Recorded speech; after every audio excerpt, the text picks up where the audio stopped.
Capítulo 16. Débito aliviado. Em nossos estudos da lei de causa e efeito, não nos esqueceremos de Adelino Correia, o irmão da fraternidade pura. Na véspera de belo acontecimento que nos permitiremos narrar, visitamo-lo em companhia de Silas, que nos-lo apresentou nas atividades de um templo espírita cristão. Ouvimo-lo em preciosos comentários do Evangelho sob o influxo de iluminados instrutores, dos quais assimilava as correntes mentais com a docilidade confiante de um homem profundamente habituado à oração. Falava com mestria, arrancando-nos lágrimas pela emotividade com que nos tangia as fibras mais íntimas. Singelamente trajado, denotava a condição do trabalhador em experiências difíceis. Mas o estágio de prova a que parecia enredar-se era mais amplo. Adelino revelava longa faixa de eczema na pele à amostra.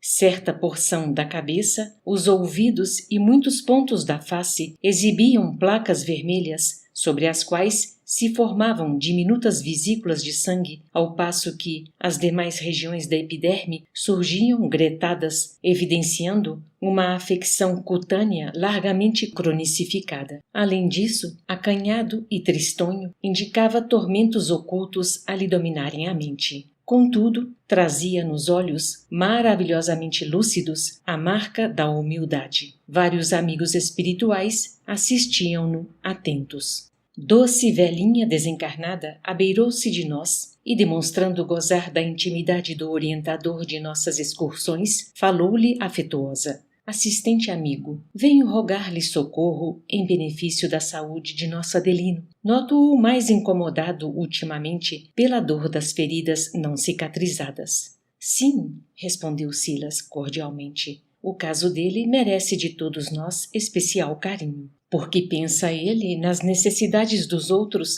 sem refletir nas necessidades próprias, acrescentou a anciã comovida. O assessor de Druso prosseguiu com carinho. 2 de nossos médicos o vêm assistindo atenciosamente quando se encontra ausente do vaso físico por influência do sono e, afagando-lhe a cabeça, esteja tranquila, Adelino em breve estará plenamente restaurado. Os múltiplos serviços da casa desdobravam-se eficientes e Adelino, dentro deles, atraía-nos a atenção pela segurança espiritual com que se conduzia.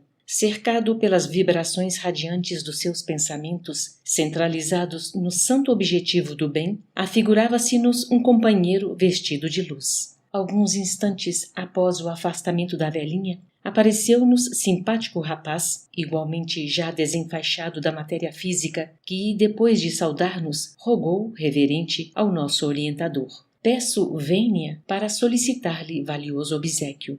Fale sem receio. E o jovem recém-chegado explicou de olhos úmidos. Meu caro assistente, sei que o nosso Adelino vem atravessando certa crise financeira. Pelo muito que auxilia os outros, descura-se das próprias necessidades. Pelo amparo que ele oferece constantemente à minha pobre mãe encarnada, insisto no apoio de sua amizade para que seja favorecido. Ainda na semana passada, ouvindo as súplicas de minha genitora viúva, em grande penúria, para atender ao tratamento de 2 dos meus manos enfermos, procurei-o em lágrimas, transmitindo-lhe apelos mentais para que nos protegesse e, sem qualquer vacilação, acreditando obedecer aos seus impulsos, visitou-nos à casa, entregando à minha sofredora mãezinha a importância de que necessitava. Ó meu assistente, rogo-lhe por amor a Jesus. Não deixe em dificuldade quem tanto nos auxilia. Silas acolheu a petição com risonha benevolência e disse: descansemos. Adelino permanece na rede de simpatia fraternal que teceu para o asilo de si mesmo.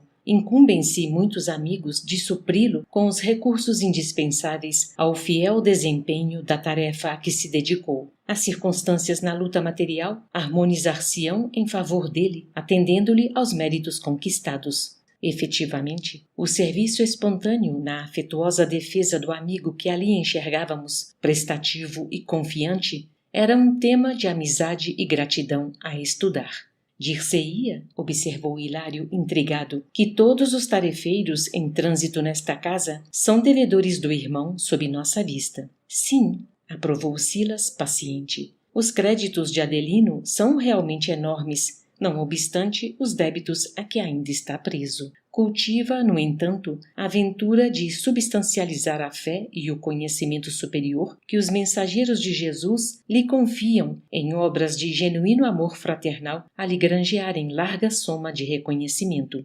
Logo após, o mentor amigo recomendou-nos aproveitar os minutos em atuação fraternal no instituto evangélico em que nos abrigávamos, até que pudéssemos tomar contato mais amplo com o servidor, cuja existência atual se desdobrava sob os auspícios da mansão que nos patrocinava os estudos. Em face da simpatia que Adelino despertava igualmente em nós, acercamo-nos dele a fim de ofertar-lhe, de algum modo, o contingente de nossas forças na movimentação dos passes magnéticos que passara agora a administrar em favor de alguns enfermos. Era curioso pensar que nós mesmos, no primeiro encontro fortuito, nos sentíamos prontos a partilhar-lhe as tarefas, tão somente atraídos por sua irradiante bondade. A abnegação em toda a parte é sempre uma estrela sublime. Basta mostrar-se para que todos gravitemos em torno de sua luz. Findo o serviço da noite, Silas e nós acompanhámo-lo ao reduto doméstico.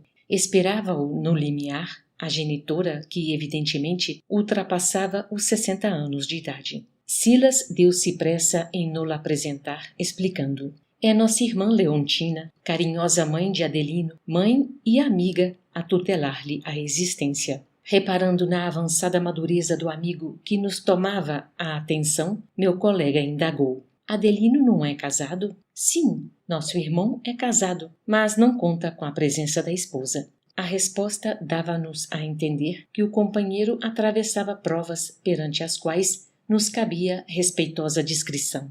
E, enquanto mãe e filho se entregavam a doce entendimento, Silas fez-nos penetrar em aposento próximo.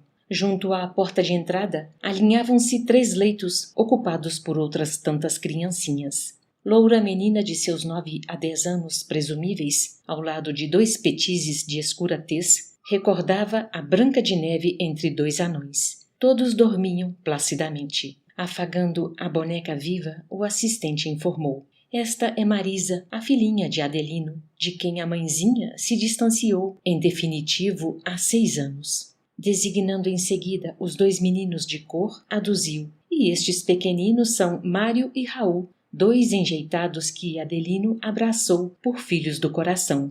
Hilário e eu, adivinhando as aflições ocultas que, de certo, enxameavam na existência do chefe da casa, silenciávamos de propósito em reverente expectativa. Entendendo-nos a atitude, Silas passou a falar-nos mais longamente, aclarando: para exaltar o santificante esforço de um amigo, a fim de estudarmos juntos um processo de dívida aliviada, permitimos-nos algo dizer em torno do passado recente do companheiro que visitamos, agora empenhado ao labor do seu resgate. Qual se quisesse centralizar os recursos da memória, emudeceu por instantes e, finalmente, continuou: em meados do século precedente, Adelino era filho bastardo de um jovem muito rico que o recebeu das mãos da genitora escrava que desencarnou ao trazê-lo à luz. Martim Gaspar, o moço afazendado que lhe foi o pai solteiro, era homem de coração enrijecido, muito cedo acostumado ao orgulho tiranizante em face da incúria do lar em que nascera. Abusava das donzelas cativas a seu talante, e, em muitas ocasiões, vendeu-as com os próprios filhos recém-natos para lhes não ouvir os choros e petitórios. Temido na casa grande da qual se fizera absoluto senhor, por morte do velho pai que, em vão, buscara tardiamente controlar-lhe os instintos, sabia usar o tronco e o chicote sem qualquer compaixão. Era execrado pela maioria dos servos e bajulado de quantos lhe obtinham os favores, a troco de lisonja servil. Entretanto, para o filho Martim, o mesmo Adelino de agora, a sua ternura e dedicação não mostravam limites. Inexplicavelmente para ele mesmo, amava-o com desvelado enternecimento, a ponto de providenciar-lhe educação esmerada na própria fazenda. Entre pai e filho, estabeleceram-se dessa forma os mais santos laços afetivos. Martim Gaspar e Martim Filho eram companheiros inseparáveis nos jogos e nos estudos, no serviço e na caça. Foi assim que Gaspar, não obstante cruel para com os outros rebentos da própria carne nas senzalas sofredoras, não hesitou em legitimá-lo como filho perante as autoridades do tempo, tornando-o partícipe de seu nome e de sua herança. Pai e filho contavam, respectivamente, 43 e 21 anos de idade, quando Martim Gaspar, embora solteirão amadurecido, resolveu casar-se em grande metrópole, desposando Maria Emília, leviana jovem de 20 primaveras, que, trazida à grande casa rural, desenvolveu sobre o enteado estranha fascinação. O jovem Martim, extremamente amado pelo genitor, atraído agora para os encantos femininos da madrasta, passou a experimentar torturantes conflitos sentimentais. Ele, que se julgava o melhor amigo de Martim Gaspar, começou a detestá-lo. Não lhe tolerava a posse sobre a mulher que desejava, sabendo-se por ela ardentemente querido, porquanto Maria Emília, pretextando essa ou aquela necessidade, sabia isolá-lo em viagens diversas, nas quais lhe exacerbava a afeição juvenil. Ambos souberam furtar-se a qualquer desconfiança e, totalmente entregue à paixão que o requestava, o jovem Martim, desprevenido, planejou o medonho parricídio em que se enliçou desventurado. Sabendo o genitor acamado em tratamento do fígado enfermo, tomou a cooperação de 2 capatazes da sua inteira confiança, Antônio e Lucídio, igualmente verdugos de meninas cativas, e, certa noite, administrou-lhe uma poção entorpecente com a aprovação da madrasta. Tão logo se pôs o doente a dormir, coadjuvado pelos 2 cúmplices que odiavam o patrão, espalhou substâncias resinosas no leito paterno, simulando logo após o incêndio no qual o mísero Martim Gaspar, em horríveis padecimentos, se ausentou do corpo. Conduzido o pai ao sepulcro e apoderando-se-lhe dos haveres, tentou a felicidade ao pé de Maria Emília. Todavia, o genitor desencarnado, a inflamar-se em cólera, envolveu-o em nuvens de fluidos inflamados, contra os quais o infeliz não possuía defesa. Apegando-se ao afeto da companheira, o jovem Martim procurou anestesiar a consciência e esquecer. Confiou a fazenda aos cuidados de ambos os cúmplices do tenebroso delito e, arrimando-se à companhia da mulher, demandou à Europa em busca de repouso e distração. Tudo, porém, debalde.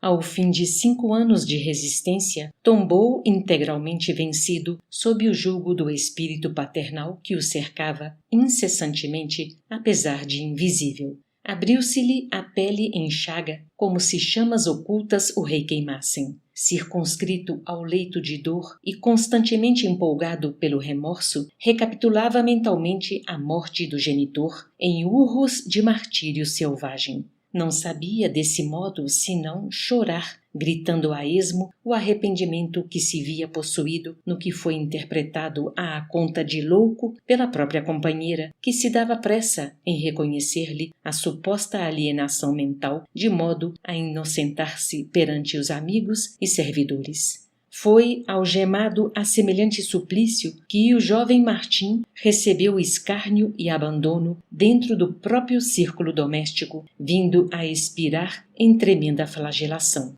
Martim Gaspar, o genitor assassinado, aguardou-o no túmulo, arrastando-o para as sombras infernais, onde passou a exercer pavorosa vingança. O desditoso filho desencarnado sofreu terríveis humilhações e indescritíveis tormentos durante 11 anos sucessivos em cárceres de treva, até que, amparado por mensageiros de Jesus, que lhe promoveram o resgate, ingressou em nosso instituto, ao que fui informado, em lamentável situação. Tendo entrado em sintonia com o genitor, sequioso de vindita, através das brechas mentais do remorso e do arrependimento tardio, foi hipnotizado por gênios perversos que o fizeram sentir-se dominado de chamas torturantes. Fixada a imaginação dele em semelhante quadro de angústia, o próprio jovem Martim nutria com o pensamento culposo as labaredas em que se torturava sem consumir-se, até que foi convenientemente aliviado e socorrido por nossos instrutores, através de recursos magnéticos que lhe sanaram o doloroso desequilíbrio.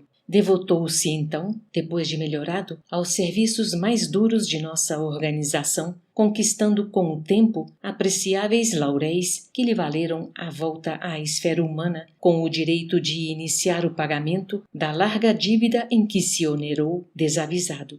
Cultuando a prece com a renovação do mundo íntimo, renasceu de espírito inclinado à fé religiosa ardente e operante, encontrando no Espiritismo com Jesus, ao influxo dos amigos desencarnados que o assistem, precioso campo de fortalecimento moral e trabalho digno, no qual tem sabido estender, com louvável aproveitamento das horas, o seu raio de ação no estudo edificante e na caridade pura, atraindo em seu favor as mais amplas simpatias por parte de irmãos encarnados e desencarnados que lhe devem generosidade e carinho. Atirado a imensas dificuldades materiais, desde cedo cresceu órfão de pai, de vez que não valorizou no passado a ternura paterna, lutando com extrema pobreza e com a enfermidade constante. Custodiado, porém, por benfeitores da nossa mansão, foi conduzido a um templo espírita, ainda muito jovem, onde, submetido a tratamento da epiderme esfogueada, entrou no conhecimento de nossa renovadora doutrina. A leitura dos princípios espíritas ao sol do Evangelho do Senhor constituiu para ele recordações naturais dos ensinamentos assimilados em nossa casa antes da reencarnação. Desde aí, aceitou nobremente a responsabilidade de viver e buscou, acima de tudo,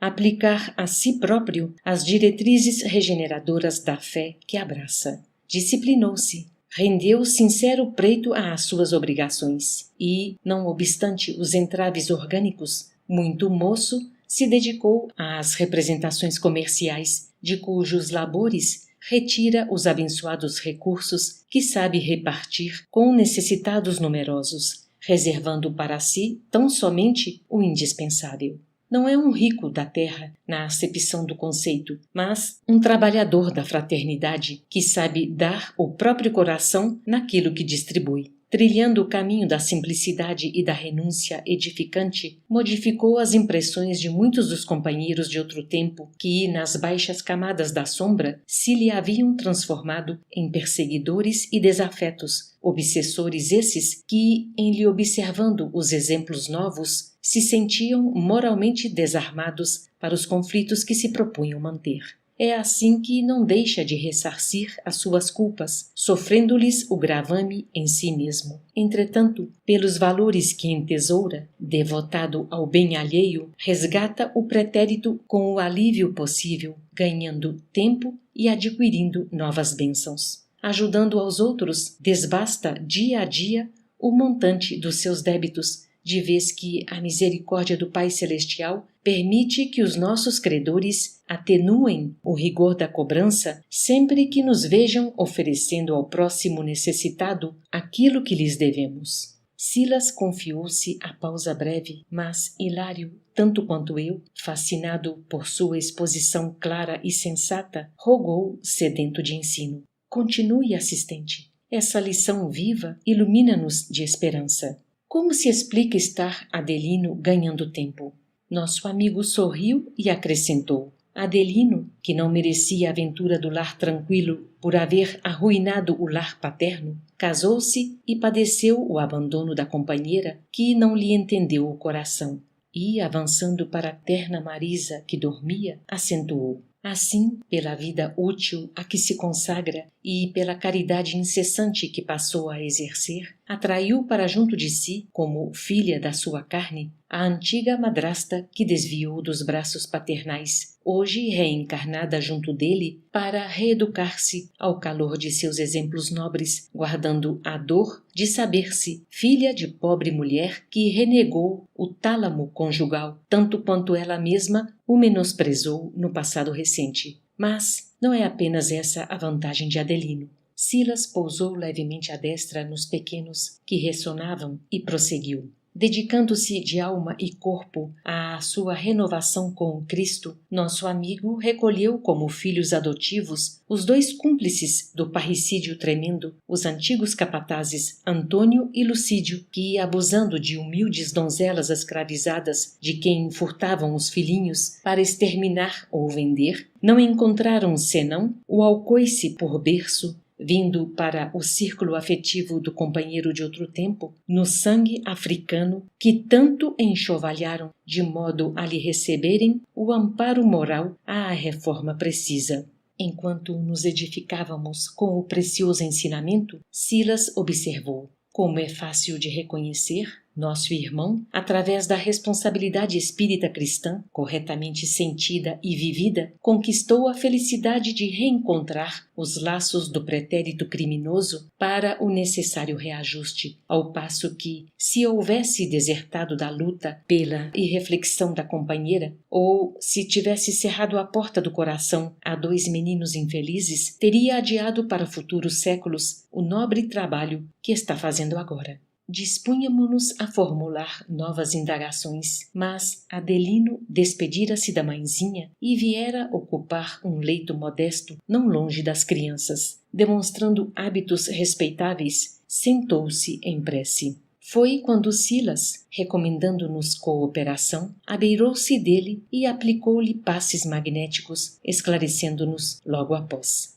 Ainda pela utilidade que sabe imprimir aos seus dias, Adelino mereceu a limitação da enfermidade congenial de que é portador. Tendo sofrido por longo tempo o trauma perispirítico do remorso, por haver incendiado o corpo do próprio pai, nutriu em si mesmo estranhas labaredas mentais que, como já lhes disse, o castigaram intensamente além-túmulo. Renasceu por isso com a epiderme atormentada por vibrações calcinantes que, desde cedo, se lhe expressaram na nova forma física por eczema de mau caráter.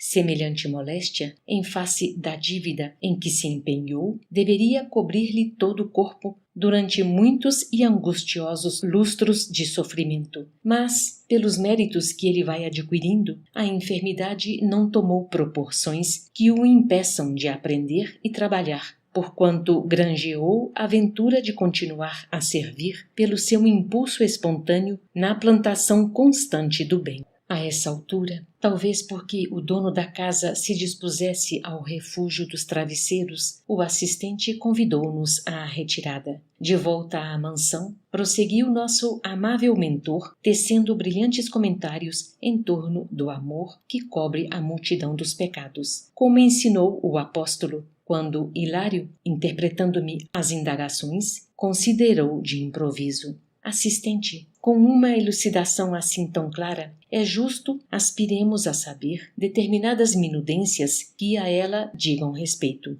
Poderemos acaso inteirar-nos quanto à situação de Martim Gaspar, o genitor que padeceu o martírio do fogo em sua carne? Porque Silas se detivesse em silêncio, meu colega continuou: terá ciência do trabalho renovador de Adelino? Devotar-lhe-á ainda menosprezo e ódio? E, por fim, respondeu o interlocutor: Martim Gaspar, infatigável que era na violência, foi igualmente tocado pelos exemplos de nosso amigo. Observando-lhe a transformação, abandonou as companhias indesejáveis a que se adaptara e rogou asilo em nosso instituto há alguns anos, onde aceitou severas disciplinas. E onde se encontra agora? Insistiu Hilário ansioso. Porventura será permitido vê-lo para anotar-lhe as alterações? Nesse instante, porém, varávamos à entrada do santuário de nossas obrigações, e Silas, sem mais possibilidades de alongar-se, afagou os ombros de nosso companheiro, dizendo: acalme-se, Hilário, é possível estejamos de regresso ao assunto em breves horas. Despedimo-nos, conservando as anotações à maneira de estudo interrompido, aguardando sequência. No dia seguinte, porém, grata surpresa visitou-nos o coração. Quando o relógio anunciou alta noite na extensa faixa planetária em que se mantinha o nosso domicílio, o assistente veio buscar-nos prestimoso. demandaríamos a esfera carnal, mas, naquela hora, em companhia de Druso, o orientador da instituição, regozijamo-nos, embora curiosos. Era a primeira vez que viajaríamos junto ao grande mentor que nos conquistara a mais ampla reverência. E, se é verdade que o privilégio nos alegrava, ao mesmo tempo indagávamos do motivo pelo qual se ausentaria ele da casa que não lhe dispensava a presença. Entretanto, não houve oportunidade para longas divagações. Em companhia de Druso, que se fazia seguir por Silas, por duas irmãs altamente responsáveis em serviços da mansão e por nós outros, utilizamo-nos do meio mais rápido para a excursão, cujo objetivo desconhecíamos, porquanto a maior autoridade nos trabalhos normais do Instituto, de certo, não disporia de tempo para uma viagem que não fosse a mais curta possível. Grande era o meu desejo de provocar o verbo do assistente para a conversação educativa em torno do problema que abordáramos na noite anterior. Todavia, a presença de Druso como que nos inibia a disposição de ferir qualquer tema que não partisse dele mesmo, cuja dignidade não nos privava da expressão livre, mas nos infundia incoercível respeito. Foi assim que, no trajeto ligeiro, lhe ouvimos a conceituação oportuna e sábia em torno de múltiplas questões de justiça e trabalho, admirando-lhe cada vez mais a cultura e a benevolência. Espantado, no entanto, reconheci que a nossa equipe estacionou à porta do lar de Adelino, que deixáramos na véspera. 2 auxiliares que conhecíamos de perto nos aguardavam no limiar. Depois de recíprocas saudações, um deles avançou para Druso e anunciou reverente: Diretor, o pequenino recém-nato estará conosco dentro de meia hora. O grande mentor agradeceu e convidou-nos a acompanhá-lo. Na paisagem doméstica que nos era familiar, o relógio marcava 2h20 da madrugada. Atônitos, seguimos o orientador que tomara a vanguarda, penetrando o aposento em que Adelino, ao que nos foi permitido supor, começava a dormir. Druso acariciou-lhe a fronte por momentos e vimos Adelino erguer-se do corpo de carne, qual se fora movido por alavancas magnéticas poderosas, caindo nos braços do grande orientador à maneira de criança enternecida e feliz. Meu amigo, disse-lhe Druso entre grave e terno, chegou a hora do reencontro. Adelino começou a chorar, aterrorizado, sem conseguir desenfaixar-se-lhe dos braços acolhedores. Oremos juntos, acrescentou o bondoso amigo. E, levantando os olhos para o alto, sob nossa profunda atenção, Druso suplicou: Deus de bondade, Pai de infinito amor, que criaste o tempo como incansável guardião de nossas almas, destinadas ao teu seio, fortalece-nos para a renovação necessária. Tu, que nos conheces os crimes e deserções, concede-nos a bênção das dores e das horas para redimi-los. Unge-nos com o entendimento de tuas leis, para que não repilamos as oportunidades do resgate. Emprestaste-nos os tesouros do trabalho e do sofrimento como favores de tua misericórdia, para que nos consagremos à reabilitação dolorosa, mas justa. Nós, os prisioneiros da culpa, somos também operários de nossa libertação ao bafejo de teu carinho. Ó Pai, infunde-nos coragem para que nossas fraquezas sejam esquecidas. Inflama em nosso espírito o entusiasmo santo do bem, para que o mal não nos apague os bons propósitos, e conduze-nos pelo carreiro da renunciação, para que a nossa memória não se aparte de ti. Que possamos orar como Jesus, o divino Mestre que nos enviaste aos corações, a fim de que nos rendamos de todo aos teus desígnios. Depois de leve pausa, repetiu em pranto a prece dominical. Pai nosso que estás nos céus, santificado seja o teu nome. Venha a nós o teu reino, faça-se a tua vontade, assim na terra como nos céus. O pão nosso de cada dia dá-nos hoje. Perdoa-nos as nossas dívidas, assim como perdoamos aos nossos devedores. Não nos deixes cair em tentação e livra-nos de todo o mal, porque teus são o reino, o poder e a glória para sempre. Assim seja. Quando a sua voz emudeceu, profunda emotividade exercia sobre nós inexpressável domínio. Reconduzido ao veículo carnal, Adelino acordou em copiosas lágrimas. Reconhecia-se-lhe o júbilo íntimo, se bem não pudesse guardar a consciência integral da comunhão conosco. Findos alguns minutos de expectação, que transcorreram céleres, escutamos lá fora o choro convulso de uma criança tenra. Enlaçado por Druso, o dono da casa ausentou-se do leito e, incontinente, abriu a porta que comunicava o interior com a calçada externa, em cujas lajes, vigiado por amigos da mansão, pobre recém-nato vagia aflitivamente. Tomado de surpresa, Adelino ajoelhou-se, enquanto o grande orientador lhe dizia com segurança: Adelino, eis o pai ofendido que, enjeitado pelo coração materno que ainda não mereceu, vem ao encontro do filho regenerado. Adelino não lhe ouviu a palavra na acústica da carne, mas registrou-a no templo mental como apelo do amor celeste que lhe trazia ao coração mais uma criança abandonada e infeliz. Tomado de alegria, para ele inexplicável, abraçou o pequerrucho com espontâneo gesto de amor e, após conchegá-lo de encontro ao peito, voltou para dentro, gritando jubiloso: Meu filho! Silas, entre Hilário e eu, comunicou-nos emocionado. Martim Gaspar retorna à experiência física, asilando-se nos braços do filho que o desprezou. Não tivemos, contudo, qualquer ensejo à mais dilatada conversação. Druso, enxugando as lágrimas, advertiu-nos em voz alta, qual se estivesse falando para si mesmo. Oxalá, quando estivermos de novo em pleno nevoeiro da carne, possamos também nós abrir o coração ao excelso amor de Jesus, para que não venhamos a falir nas provas necessárias. E havia tanto recolhimento e tanta angústia naquele olhar que nos habituara ao mais doce enternecimento e ao mais profundo respeito, que, de volta à mansão, nenhum de nós ousou quebrar-lhe o doloroso e expressivo silêncio.